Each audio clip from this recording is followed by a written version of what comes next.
This is a fallout of May 2, after the Osama incident.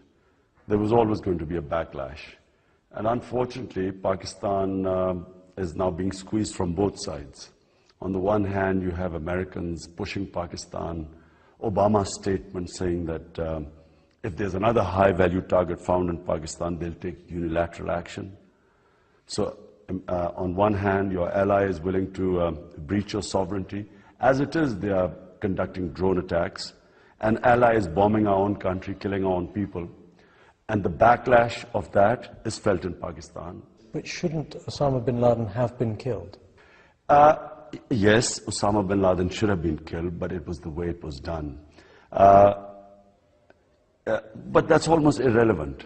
Well, is it irrelevant? If it had been left to the Pakistani security authorities, would it have happened? First of all, who knows how he got here and what he was doing here? For us, it's irrelevant. That thing is not relevant anymore. The fact is that an ally did not trust a country which has given 34,000 people death sacrifices for them, and therefore it did not trust them, and it had to come and do its job itself. Do you think, just think about Americans or English, would they allow us, another country, to do something like that? What are we? Are we friends or are we slaves? And this is the problem. The country, people feel they're slaves, and because there's this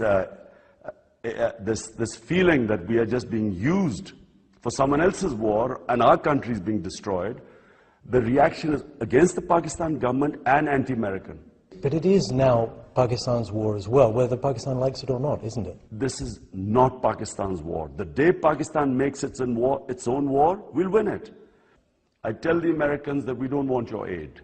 I tell the Americans we don't want any of these 7,000 Rambos that are roaming around CIA operators and shooting people in Pakistan or doing whatever here.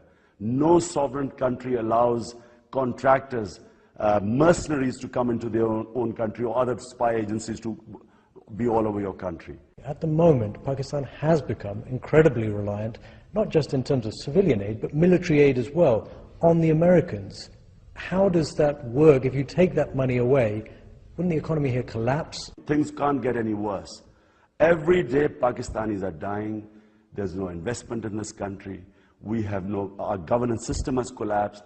Law and order situation has collapsed in this country. We are dying anyway. So, I mean, this policy is going nowhere. So we might as well try another policy where we, as a sovereign country, try and reform our country rather than relying on aid. How long are we going to rely on aid anyway? Sooner or later, the Americans are going to leave. What happens then? We'll collapse anyway. So much better to start the process now and stop this bloodshed that is going on in this country.